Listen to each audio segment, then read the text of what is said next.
In this session, we'll be discussing how to rename a room, to rename a device, and to delete a device from a specific room if needed. So we go into the specific room, we click edit, and we can change the name of the room to be able to rename it. So we can make it Office Space 3, done. Room update successfully. We can go back, we can see that this name has changed to Office Space 3. You go into the specific room.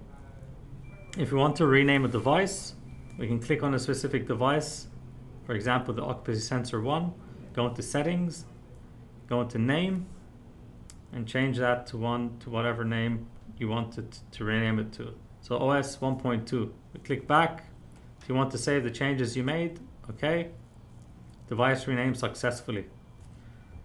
Go back, and now you can see it has become OS underscore 1.2. It's online.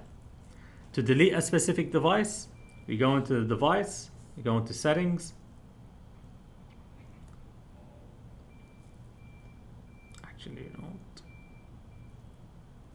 To delete a specific device, we go into edit, and we click on the red dot before the device name. In this case, I'm deleting the sensor.